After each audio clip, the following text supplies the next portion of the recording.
अस्सलाम वालेकुम। प्रोग्राम गुफ्तगू के साथ मुस्तफ़ा कमाल पाशा, मियाँ सैफुर रहमान हाज़िर खिदमत।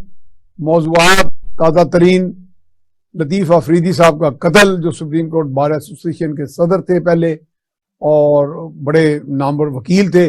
वकला के यहाँ हड़तालें भी हुई हैं और कुछ लोग उसको कह रहे हैं कि जी ये एक फ्यूड है, फैमिली फ्यूड जिसे कहते हैं, कि वहाँ का जो ट्राइबल कबायली इलाकों में उनके अपने ख़ानदान के कुछ इसमें रंजिशें थी, उसकी शायद वजह है। तो वो भी खैर अभी चीज़ें तहकीक में सामने आ जाएंगी। एक मुलज़म पकड़े भी गए हैं, इस पर भी जानेंगे हम, सारी गुफ्तगू करेंगे, इसका एनालिसिस करेंगे कि हमारे यहाँ ये ट्राइबल फ्यूड्स जो हैं ये उसी तरह जारी और सारी हैं। और इतने नामवर और इतने अच्छे जो वकील हैं, इतने माहिर कानून जो हैं, वो उससे कौम महरूम हो गई है। अफसोसनाक वाक़या है, जितना भी अफसोस किया जाए कम है।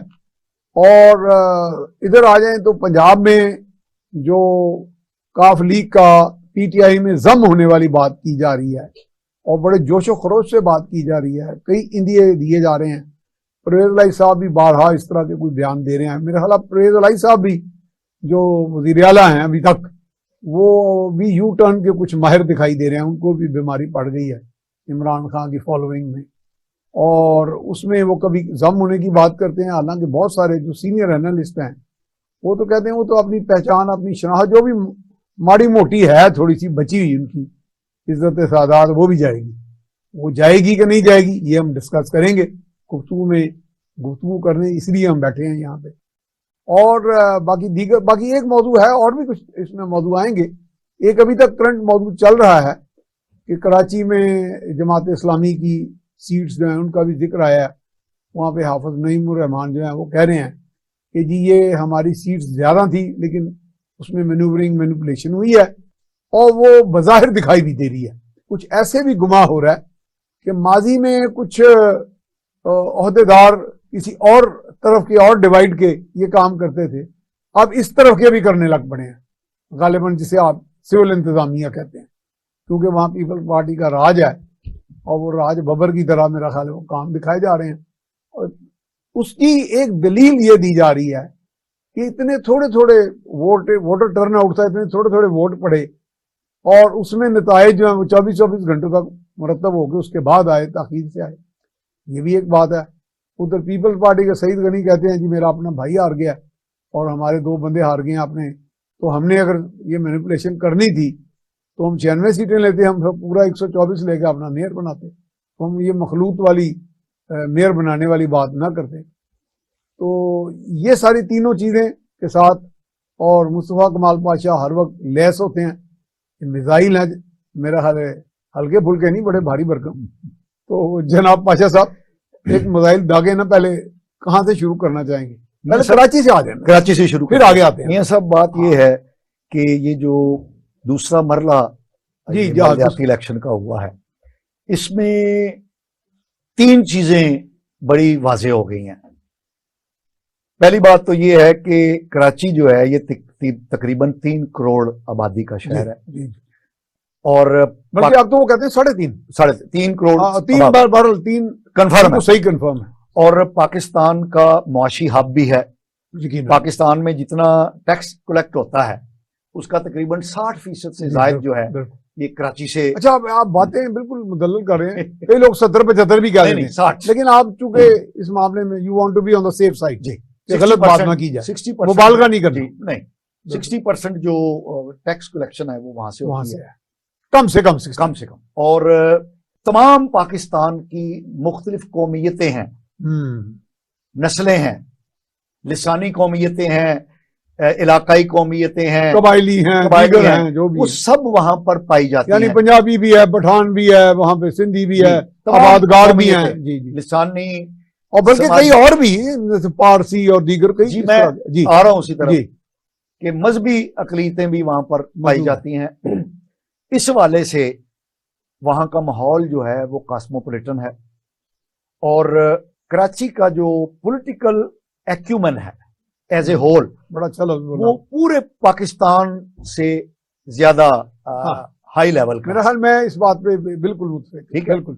ये हमारे कम एनालिस्ट से बात कर रहे हैं, लेकिन बात सही है ये कि पॉलिटिकल एक्यूमेन कराची का और इनसाइट इनटू पॉलिटिकल अफेयर्स उनकी ज्यादा है। तो मुझे ये लग आम रहा है सतह पे भी, आम जी, सतह पे जी मुझे ये लग रहा है कि ये जो इलेक्शन हुए हैं, सेकंड राउंड जो हुआ है बल्दियाती इलेक्शन का, ये आने वाले दिनों की एक मिनिएचर है, बड़ी तस्वीर की एक छोटी तस्वीर है। इसमें दो बातें बड़ी क्लियर हुई हैं कि हमारी एस्टैब्लिशमेंट की तख्लीक करदा दो बड़ी सियासी कुव्वतें फारिग हो गई हैं। मसलन जनरल ज़ियाउल हक के दौर में कराची और हैदराबाद की बड़ी कुव्वत जो थी वो जमात इस्लामी और जेयूपी थी, मौलाना शाह अहमद नूरानी की। जी जी, उनको कर्टेल करने के लिए, उनका यानी हाकमियत को तोड़ने के लिए, या क्लाउड उनका कह लें, जी क्राउड उनका खत्म करने के लिए एमक्यूएम को तख्लीक किया गया। एमक्यूएम जो है वो एक मॉन्स्टर बन गई, फ्रैंकेनस्टीन, वो बिग, जिसको पैदा किया वो आपका गिरेबान पकड़ लिया। फिर जनरल मुशर्रफ के दौर में एमक्यूएम के साथ साथ एक और कुव्वत को पैदा किया गया कराची के लिए, पीटीआई, इमरान खान साहब। और हम देखते हैं कि 2018 के इंतखाबात में उन्होंने कराची में स्वीप कर लिया, उनको स्वीप करा दिया गया, लेकिन वो भी मॉन्स्टर बन गए। और कराची की तबाहली के अंदर, कराची जो एक रोशनियों का शहर था, जिस वक्त पाकिस्तान सो रहा होता था वो जाग रहा होता, तो कराची जाग रहा होता था। हमारा खूबसूरत शहर था, उसको आग और बारूद के हवाले करने में और इसको कचरा कुंडी बनाने में दो जमातों ने भरपूर हिस्सा लिया, एक एमक्यूएम ने और एक पीटीआई ने। एमक्यूएम ने कत्लो गारतगरी करके और पीटीआई ने मैंडेट चुराने के बाद कुछ ना करके कराची को तबाही, बर्बादी और कचरा दहाने पे पहुंचा दिया, तबाह कर दिया। अब इन इलेक्शन के नतीजे में ये दोनों जो बनाई हुई कुव्वतें थी, इनका बट्ठा गोल हो गया है। एमक्यूएम ने, जिसे हम पंजाबी में कहते हैं मक्खू ठापो, जी, एमक्यूएम ने बाइकाट करके अपनी जो शिकस्त फाश है उस पर पर्दा डाल लिया है। ये साथ साथ सवाल ले लें कि एमक्यूएम ने बाइकाट किसी मिली बगत से किया है या अपनी असेसमेंट करके किया है? मैं आपको वही तो बता रहा हूं कि एमक्यूएम ने अपनी रिट ऑन द वॉल, दीवार, नविश्ता दीवार था, पढ़ लिया उसने, पढ़ लिया कि भाजी साढ़े को साढ़े पहले कुछ नहीं, तो उन्होंने बाइकाट का ऐसे ही उन्होंने करके सेविंग ग्रेस उसको छुपा लिया। और पीटीआई के साथ जो हुआ वो हमने देख लिया। एक बात तो ये हुई कि जो जाली, अच्छा नहीं हुआ, मैं आ रहा हूं उसी तरफ, जाली मैंडेट पर जो जमातें खड़ी थी कराची और हैदराबाद में, उनको अवाम ने रिजेक्ट कर दिया। और कराची के जो फादर ऑफ कराची और हैदराबाद जिनको कहा जाता था, वो जमात इस्लामी थी।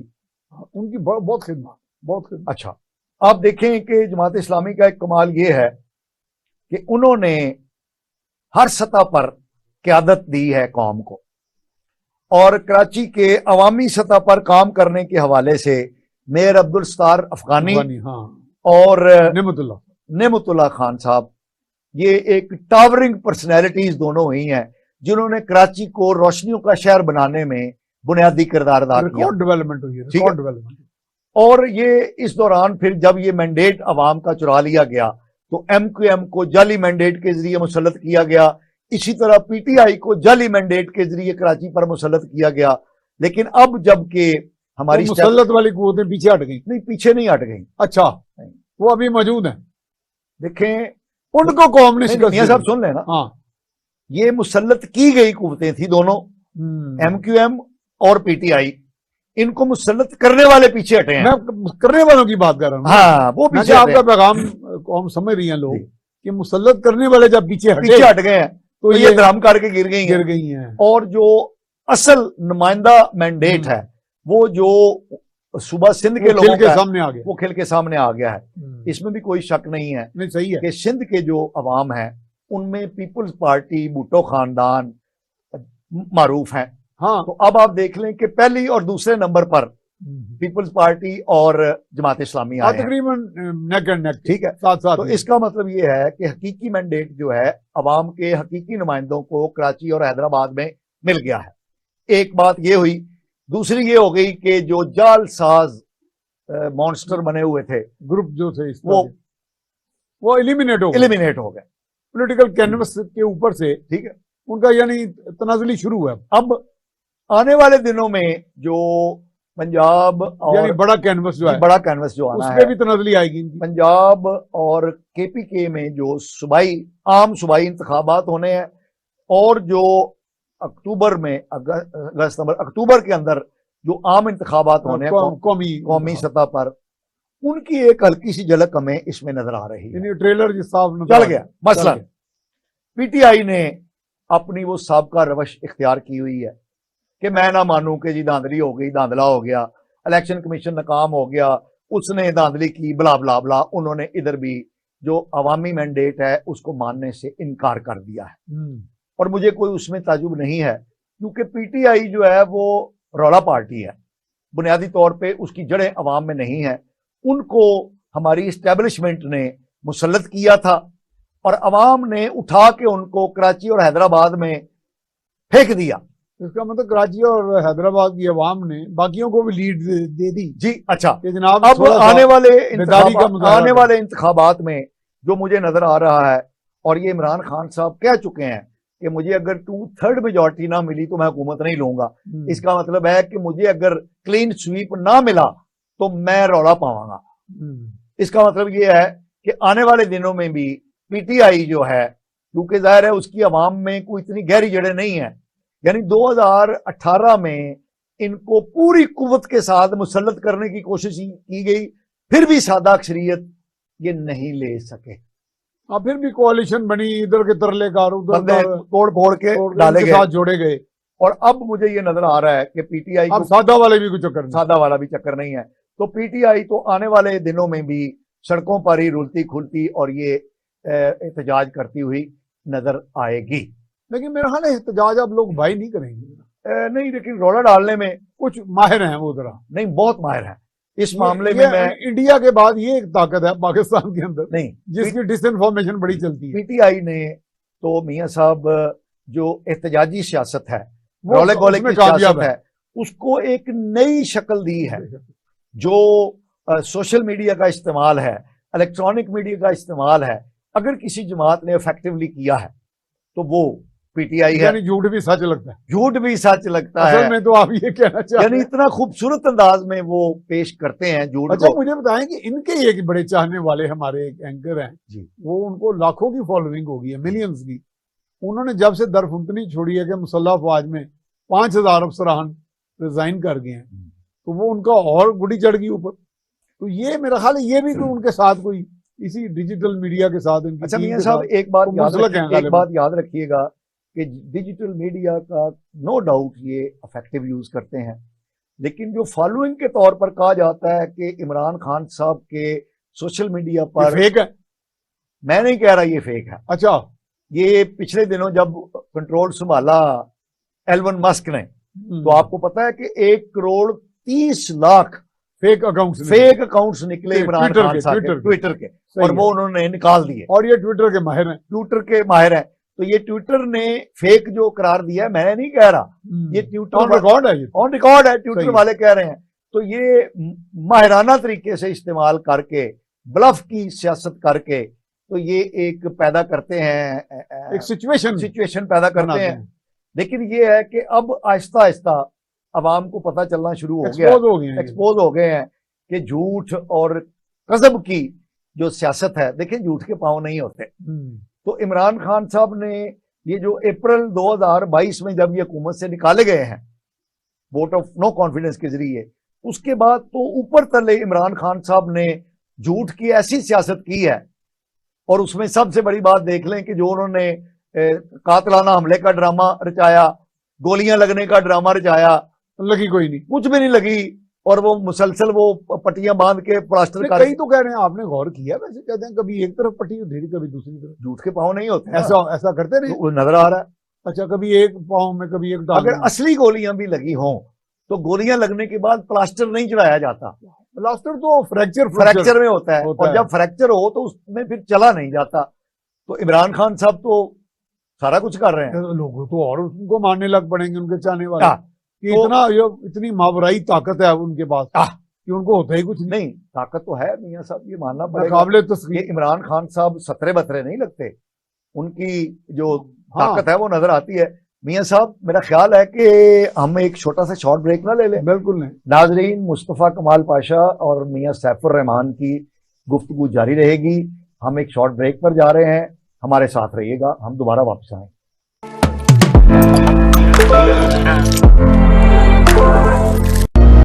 Bear witness, fastest growing university of Pakistan. Be enthused to be a part of the largest ethnically diversified student community. We recognize there is more to learning than sitting in a luxurious classroom. That is why we provide our students rich, interactive campus life. Here, we carve you to imagine, believe, achieve. The University of Lahore. Discover yourself.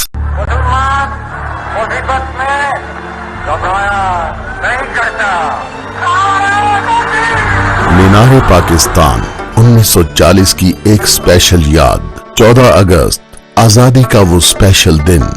Balochistan कुदरती नजारों से मलबूस एक special दास्तान। सिंध सकाफत की चाशनी में डूबी एक स्पेशल कहानी। पंजाब खूबसूरत वादियों में बिखरी एक स्पेशल तारीख। खैबर पख्तूनख्वा सर बुलंद पहाड़ों के बीच एक स्पेशल खित्ता। और कुछ नायाब और स्पेशल लोग, कायद आज़म मोहम्मद अली जिन्ना, अल्लामा मोहम्मद इकबाल, सैयद अबुल आला मौदूदी, डॉक्टर अब्दुल कदीर खान, अब्दुल सत्तार ईधी, नेमतुल्लाह खान और इन जैसे हजारों लोग जिनसे बनता है एक स्पेशल पाकिस्तान। और अब इन सब को समेटते हुए आ रहा है स्पेशल टीवी, जिसमें होगा वो सब कुछ जो हमें बनाता है स्पेशल। स्पेशल टीवी, पाकिस्तान की सोच। डॉक्टर बनना मेरा ख्वाब था।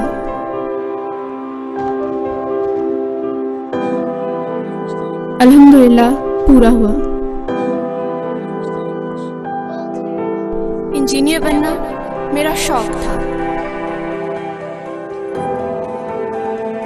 अल्हम्दुलिल्लाह मैं कामयाब हुई। हमारे ख्वाबों को पूरा किया निसार गर्ल्स कॉलेज ने। Nisar Girls Colleges, ultimate environment, highly qualified faculty, purpose-built campus, air-conditioned classrooms और laboratories, जदीद तरीन कंप्यूटर लैब, शानदार लाइब्रेरी, आरामदेह कैफेटेरिया, हैवी ड्यूटी जनरेटर्स और ट्रांसपोर्ट की सहूलत के साथ निसार गर्ल्स कॉलेजेस दाखिले जारी हैं। FSc pre-medical, pre-engineering, ICS, ICOM, FA, BCom, BSc, BA, Nisar girls colleges 91C Satellite Town near Zafar Book Depot, Sargodha।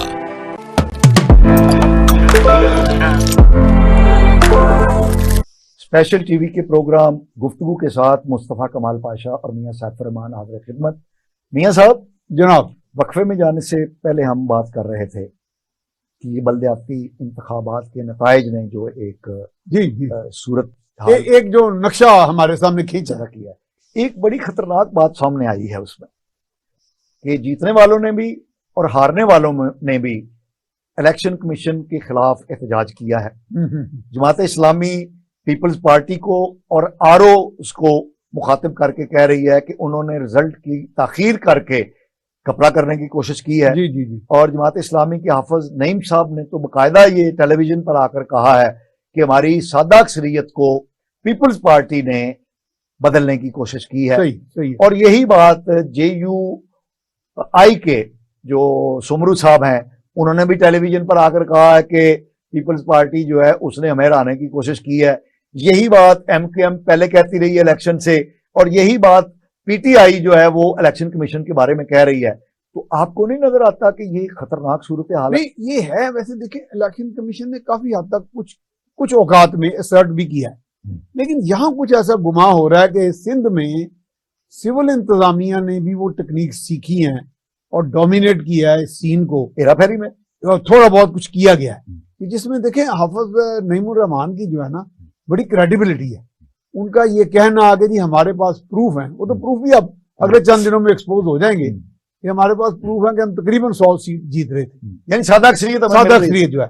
तो अब ये जो अगर वो 100 का दावा कर रहे हैं और उनके पास बाकायदा सबूत हैं, तो फिर ये बिल्कुल क्लियर हो जाएंगी बातें, यहाँ हो जाएंगी, छुपा कुछ नहीं रहेगा। तो इसका मतलब ये है कि जो पीटीआई बात कर रही है, तो अगर वो भी सबूत ले आई कि हमें हरवाया गया है, तो फिर तो ये सारा मेरा जाती ख्याल है कि पीटीआई का तो ट्रैक रिकॉर्ड इस तरह का नहीं है, सब्सटेंशिएट कभी किया ही नहीं। ओके, अपना कभी भी कोई इल्जाम वो साबित नहीं, सबूत नहीं दे पाए वो। हाँ, इसके निस्बत अगर जमात इस्लामी का क्रेडिबिलिटी की रेटिंग देखें तो वो बहुत ज्यादा है। आपने मियां हाफिज नईम साहब ने तो जो अपना एक पोस्टर बयान किया है और बनाया है उस, और जमात इस्लामी का वैसे ये तरीकेकार भी नहीं है कि वो ऐसे ही झूठ और बात करें। जी, मैं वही कह रहा हूँ, क्रेडिबिलिटी का जो उनका जो रेटिंग है ना वो ज्यादा है। पीटीआई ने अपनी क्रेडिबिलिटी लूज की है इस तरह की बातें कर करके, जैसे अभी वो कह रहे हैं इमरान खान के अगर मुझे जनरल इलेक्शन में 2/3 ना मिली तो मैं वो करूंगा। देखिए 4 हल्कों वाली बात आपको याद है,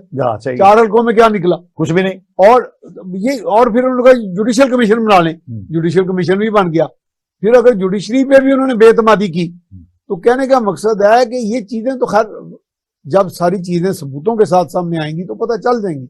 अब मेरा ख्याल है मीडिया भी बहुत आगाह है, पार्टी पॉलिटिक्स में भी बड़ी आगाही आ चुकी है, और आपका सोशल मीडिया तो पहले ही, अब झूठ को फ्रॉड को छुपाया नहीं अब जा सकता। मैं असल में ये कह रहा हूं कि अब बहुत मुश्किल है, वक्त के साथ साथ इतनी तब्दीली आ गई है कि लोग चुकन्ने हो गए हैं, आपकी सोसाइटी के अंदर बहुत अवेयरनेस है। जी बिल्कुल। तो और पर्टिकुलरली जैसे आपने बोला, मैं बिल्कुल 100% मुतफिक हूँ कि कराची और इस खास तौर पे सिंध अर्बन के लोग, बल्कि रूरल के भी मैं समझता हूँ, वहां एक थोड़ी सी मैं समझता हूँ कि उनमें शऊरी तौर पे बेदारी, सियासी शऊरी बेदारी कुछ कदरे ज्यादा है।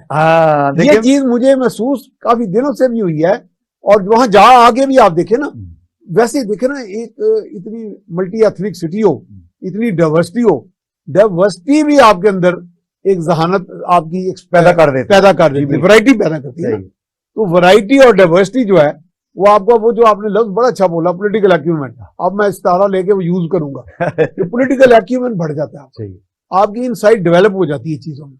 तो इसलिए मेरा वो चीजें तो हो जाएंगी, लेकिन मेरा ख्याल है कि इलेक्शन कमीशन को इस वक्त हमें थोड़े बहुत मार्क्स देने पड़ेंगे कि उसने बड़े शॉर्ट टाइम अपने ये कंडक्ट किया है। कुछ माजी में भी, बहुत दूर नहीं है, माजी करीब में ही, कि वो जो धुंध वाला मसला भी उन्होंने एक्सपोज किया, और बड़ी जरूरत से माजी के शर्ट किया माजी को बताया कि माजी के मुकाबले में बहुत अच्छा। माजी में इलेक्शन कमीशन ऐसा कभी हमने, वो एक भीगी बिल्ली की तरह होता था माजी का इलेक्शन। तो आपको अभी लग रहा है कि वो शेर बनने की कोशिश कर रहे हैं? जब मैं कहता हूँ जी बन जाए, मैं इलेक्शन कमीशन तो कम से कम ये है ना कि अवाम का मैंडेट तो ना कुछ चुराए, ये मैं कहता हूँ। वैसे मियां साहब, ये एक बहुत अच्छी, यानी इमरान खान साहब जो 2011 से तब्दीली की बात कर रहे थे, मेरा ख्याल है कि असल तब्दीली आ गई है। तब्दीली की झलक इन इंतखाबी नताइज में मुझे नजर आ रही है, और जमात इस्लामी ने जो कम बैक किया है। अच्छा, मेरा सवाल ले लें इसमें, ये क्यों लोग कह रहे हैं कि जी ये एक बड़ा छोटा सा ट्रेलर है, ये स्पेसिमन आप इसका मुंतबिक नहीं कर सकते बड़ी कैनवस में? क्यों नहीं कर सकते? तो पैटर्न तो आपको, एक वोटर का पैटर्न जो है, एक तो वोटर टर्न आउट होता है ना, वोटर पैटर्न भी तो देखे, वोटर बिहेवियर, वो तो एक बड़ी कैनवस में, जैसे कहा जाता है state is an individual writ large. तो इसी तरह छोटा इलेक्शन, बड़े इलेक्शन, जनरल इलेक्शन की, मैंने कहा कि ये मिनी छोटा स्पेसिमेन है। सही है। तो इसलिए क्यों कहते हैं लोग? देखिए बात, मेरा ख्याल है वो भी शायद पीटीआई वाले कहते हैं। देखिए बात ये है मियां साहब के, या और भी कुछ जो हारे हुए लोग तो कहते हैं। देखिए आपने जिन जर्नलिस्टों की बात की, उनकी जो क्रेडिबिलिटी है, जो 2 चैनल इमरान खान साहब के बयानिए को, झूठ को फरोग देते रहे हैं, उनकी क्रेडिबिलिटी भी अब वो जब टीवी स्क्रीनों पर नमूदार होते हैं तो लोग वो चैनल आगे कर देते हैं। और हैरानगी की बात यह है कि अब आप देख लीजिए, 10 अप्रैल 2022 के बाद से गुजरे 10 महीनों में जो पंजाब के अंदर भी पीटीआई की जो पजीराई है, इमरान खान साहब का जो एक हवा था कि वो जनाब तारीख लेकर ही आएंगे इलेक्शन की, और वो जो वो कौन सा सिटी बना रहे थे 26 नवंबर को, पिंडी में जो खैमा बस्ती बना रहे थे कि हम तारीख लेकर आएंगे, वो खैमा बस्ती भी उनकी नहीं बन सकी। फिर उनका लॉन्ग मार्च जो है वो शॉर्ट होते होते मुसलमान खुदाना खास्ता खुद को कहीं मोहम्मद बिन कासिम तो नहीं समझ, नहीं समझना क्या उन्होंने। मेरा ख्याल ये है कि अब उनकी पूरी जो, मेरा ख्याल है किसी मूड में होते हैं वो जब ऐसी बात करते हैं, देखिए वो मूड नहीं मानते हैं, मूड में होते हैं। हाँ वो तो अच्छा, वो तो बावजूद अच्छा, वो तो अब बावजूद में आप सारा कुछ बात कह खुल दिया। चुकी है कि इसमें आपने सारा कुछ ही कह दिया। 4-4 घंटे की जो तकरीर करते हैं, हाँ 70 साल कोई ऐसा मसाला भरा होता है कि वो मतलब पता ही नहीं चल रहा होता कि, और उनको खुद नहीं पता होता कि मैं क्या बोल रहा हूं, हाँ, और मैंने कल क्या कहा था और आज क्या कह रहा हूं। लेकिन उनके जो फॉलोअर्स हैं, डाई हार्ड उनके जो फॉलोअर हैं, वो तो वाह करते हैं। तो वो उनके झूठ को भी समझते हैं कि ये एक सियासी चाल है। वैसे तो इमरान खान खुद भी कह चुके हैं ना कि यू टर्न लेना, हाँ कोई बुराई नहीं, कोई बुराई नहीं। यानी उन्होंने सियासत में कज़ब और झूठ को एक नई पॉलिसी और टैक्टिक्स के तौर पर इंट्रोड्यूस कराया है। वैसे बिजनेस में तो कज़ब बड़ा चलता है हमारे यहाँ, कहते हैं। नहीं सर, बिजनेस और पॉलिटिक्स बिल्कुल अलग हाँ, चीज है। नहीं वो बिजनेस कर रहे हैं। सियासत जो है मियां साहब, मैं समझता हूं कि ये एक फरीजा है, नोबल कॉज है, नोबल फरीजा और कॉज है, नो डाउट। तो इसके अंदर जो नोबिलिटी है वो कायम रहनी चाहिए। अच्छा, मैं माफी चाहता हूँ, एक बात मैं कहता हूँ, मैं थोड़ा तजावज कर जाता हूँ, अगर बहुत गलत हो तो हमारा चैनल माफ कर दे या लोग माफ कर। वो लोग कहते हैं कि सफाई निसफ ईमान है। तो मैं एक दफा लेक्चर दे रहा था बड़े सीरियस लोगों में, तो मैंने कहा यार फिर दूसरा निसफ ईमान कौन सा है? वो सारे खामोश। मैं कहा यार मैंने सोचा है, तो मैं कहने लगा हूँ जसारत करके कि साफ सुथरी सहाफत इबादत है। साफ सुथरी सहाफत यानी आप सफाई सच्चाई कह लें, सहाफत तो मैंने वैसे कह दिया ना, सच्चाई भी निसफ ईमान है, सफाई तो है। आपने इतनी बड़ी, ये वैसे मेरा पेटेंट कॉपीराइट है, इसको करा लेंगे। इतनी बड़ी आपने बात कही है। कुरान में जो आयात इब्तिदा की नाज़िल हुई हैं, उसमें आपको पता है कलम का जिक्र है। अल्लामल इंसान बिल कलम, और कलम के जरिए इंसान को इल्म दिया। तो इसका मतलब ये है कि कलम जो है ये असमत है, इफ़्फ़त है, इज्जत है, पाकीज़गी का नाम है। और एक बात याद रखिएगा, मैं इमरान खान दूसरी कलम दुआ तो समझते हैं, वो उनको नहीं मिल, आप देखिए इस पे नहीं आए कभी कि ये कलम फरोशी जो है, ये मुआशरे में असमत फरोशी से, जिस्म फरोशी से ज्यादा गंद डालती है। सही बात। जो असमत फरोशी है, जो जिस्मानी जिस्म फरोशी है, ये गुनाह है। इसके नतीजे में मुआशरे में गंद फैलता है। सही बात। लेकिन कलम फरोशी के नतीजे के अंदर गुनाह अजीम है, ज्यादा गुनाह कबीरा या गुनाह कबीरा है। तो इसलिए यूरोप ने, तरक्की याफ्ता कौमों ने कलम की असमत को, कलम की पाकीज़गी को अपनाया है। और उसका नतीजा ये है कि उनके मुआशरे सियासी तौर पे, मुआशी तौर पे, इखलाकी तौर पे, समाजी तौर पे, तहजीबी तौर पे हमसे आगे हैं। अच्छा माशा साहब, ये तो माशाल्लाह बहुत उम्दा बातें हो रही हैं। लतीफ़ अफरीदी साहब का कत्ल इंतहाई अफसोसनाक वाकया है, और इसमें कई तो उसको ये रंग दे रहे हैं कि उनका एक खानदानी तनाज़ा था, वहां कोई साहब कत्ल हुए। कुछ लोग फिर इसमें वो पख भी लगा रहे हैं कि जी एक जज साहब का कत्ल हुआ था और इनके कहने पे कत्ल कराया गया था। ये इमाम वाली स्टोरी भी बड़ी लंबी है कि फलां के इमाम पे, फलां के इमाम पे, जब वो कस्मियां कहते थे कि जी मेरे इमाम पे कुछ नहीं हुआ ऐसा, ये कोई और अवामिल है। जैसे हमारे यहाँ ये भी होता है, दो बंदों में रंजिश होती है, ये तीसरा फरीक फायदा उठा जाता है। अच्छा मियां साहब, पहली बात और कुछ वुकला का रद्द-ए-अमल, वो सारी चीजें अहाता करें जरा। अच्छा, वुकला की तो मतलब रद्द-ए-अमल की हम क्या बात करें? वुकला तो हमारे मतलब एक वो काम ही रद्द-ए-अमल का करते हैं, रद्द-ए-अमल तो सोच ही रद्द-ए-अमल वाली, खुद ही रद्द-ए-अमल है। अफसोसनाक है। असल बात ये है मियां साहब कि इसको बड़े तनाजुर में हमें देखना चाहिए। सही है। पाकिस्तान एक बार फिर दहशतगर्दी की लपेट में है, और उस दहशतगर्दी के मराकज में KPK शामिल है। सही है। और ये KPK में गुजरे 10 सालों से PTI की हुकूमत है। तो सबसे पहले तो हमें इस बात को तस्लीम करना चाहिए कि PTI की 10 साल सूबाई हुकूमत की जो कारकर्दगी है वो जीरो, अफसोसनाक और शर्मनाक है। तो लॉ एंड ऑर्डर कायम करना किसकी जिम्मेदारी है? सूबे की। तो वो उस फर्ज को निभाने में बुरी तरह नाकाम हुए हैं, पहली बात। दूसरी बात, ये जो अफरीदी साहब का कत्ल है, इसको कोई और रंग नहीं दिया जा सकता, जबकि उनके बेटे ने कह दिया है। कि ये, और जो कातिल पकड़ा गया है, हाँ जी, कातिल एक पकड़ा उसने भी कह दिया है कि ये हमारा खानदानी मामला था। तो इसलिए वकला तो अपनी दुकानदारी चमकाने के लिए शायद वो आज हड़ताल पे भी हैं वकला। हाँ जी, हाँ जी, वकला तो मेरे ख्याल में ढूंढते हैं कोई बहाना कि अपनी ताकत का वो मुजाहरा करें। तो मेरा ख्याल ये है कि लतीफ अफरीदी साहब हमारी वकला फ्रेटर्निटी का एक बहुत खूबसूरत और काबिल एहतराम चेहरा था।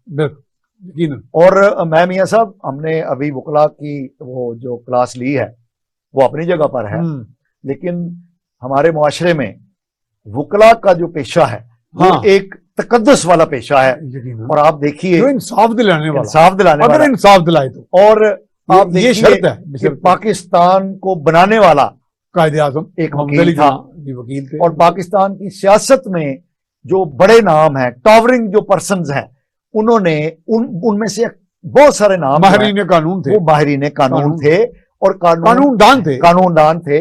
और मैं कई ऐसी खवातीनों हजरात वकला को जानता हूं जो यही अज़म लिए सियासत को रोशन करने का, सियासत को खिदमत का जरिया बनाने का अज़म लिए हुए इस फ्रेटर्निटी के अंदर दाखिल हुए हैं, और रसूलों में नहीं वो समझौता करेंगे। यंग नस्ल में कई मैं खवातीन हज़रात को जानता हूं, तो मैं ये समझता हूं कि ये नौजवान नस्ल जो वकला में आ रही है उसमें बड़े बड़े अच्छी खवातीन हज़रात भी हैं, बड़ी उम्मीदें हैं हमें उनसे, लेकिन बुरे लोग भी हैं जिनका हमने पहले जिक्र कर दिया।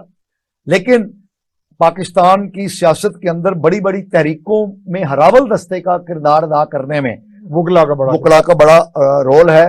आइन और कानून की बालादस्ती के लिए जितनी कुर्बानियां अवाम ने और सियासतदानों ने दी हैं, वकला ने भी उससे कम कुर्बानियां नहीं दी हैं, या कम से कम उनका साथ दिया है। और लतीफ अफरीदी साहब जो हैं, ये हमारे वकला का वो एक चमकदार और रोशन चेहरा थे, और हम दुआ करते हैं कि अल्लाह ताला इंसाफ के हवाले से बहुत बड़ा नाम थे, और वकला की नुमाइंदगी भी वो करते रहे, सुप्रीम कोर्ट बार के वो सदर थे। तो हमारी स्पेशल टीवी के प्लेटफॉर्म से ये दुआ है कि अल्लाह ताला उनके दर्जात बुलंद करे और उन्हें जन्नतुल फिरदौस में जगह दे। आमीन। अच्छा, काफ लीग जम हो के ये मदगम ना हो जाए, कहीं जम बिल्कुल ही ना, क्या किस तरह जा रही है काफ लीग वाले को? वो भी बह गए हैं जरा खान साहब। अच्छा मियां साहब, शहर में आ गए यहाँ पर, या ये भी कोई ड्रामा है? यहाँ पर ये एक बात ज़हन में रखिएगा कि जो जम होने जा रही है चौधरी परवेज लाई, वो काफ लीग नहीं है। मेरी बात जरा आप तवज्जो से सुनिएगा नाजरीन। ये चौधरी परवेज लाई ने मुनिस लाई यानी अपने बेटे के कहने पर और इमरान खान साहब की रिक्वेस्ट पर जो अपने काफ लीग को जम करने का कहा है, तो वो काफ लीग नहीं है, क्योंकि काफ लीग के जो सरबराह हैं वो तो चौधरी शुजात हैं, और उनको भी आईनी तौर के हटाया भी नहीं गया। वो तो मौजूद है, बल्कि उन्होंने, और जो चौधरी परवेज लाई साहब हैं वो काफ लीग पंजाब के सदर हैं, जिनको कल काफ लीग के असल सदर ने इस ओहदे से हटा दिया है। और काफ लीग के जो पार्लिमानी ग्रुप है 10 MPs का, चौधरी परवेज लाई उसके लीडर हैं। तो नाज़रीन, जो जम होने के लिए जा रहे हैं वो चौधरी परवेज लाई साहब और उनके 10 MPs हैं, जबकि वो काफ लीग के नुमाइंदा नहीं है, और उनको कल काफ लीग के सदर ने पार्टी की सदारत से हटा के उनकी जो वो पार्टी की नुमाइंदगी की पंजाब में उनकी हैसियत थी उसको खत्म कर दिया है। बहुत उम्दा जी पाशा साहब, मजा आ गया जनाब। नाजरीन, आपने सुना ये सारी बातचीत, बड़े मुदल्लल तरीके से कोशिश की कि हकायक आप तक पहुंचाएं। गुफ्तगू का सिलसिला ये जारी रहे, आपके फीडबैक का भी इंतजार रहेगा। आप हमसे भी माशाल्लाह ज्यादा ज़हीन ब्रिलियंट लोग हैं, आप इसको वॉच करें, ऑब्जेक्टिवली अपना जायजा पेश करें इस पे। तो इसके साथ ही प्रोग्राम गुफ्तगू अपने इख्तिताम को पहुंचा। मुस्तफ़ा कमाल पाशा साहब को और मियां सैफ रहमान को इजाजत दीजिए। अल्लाह हाफ़िज़।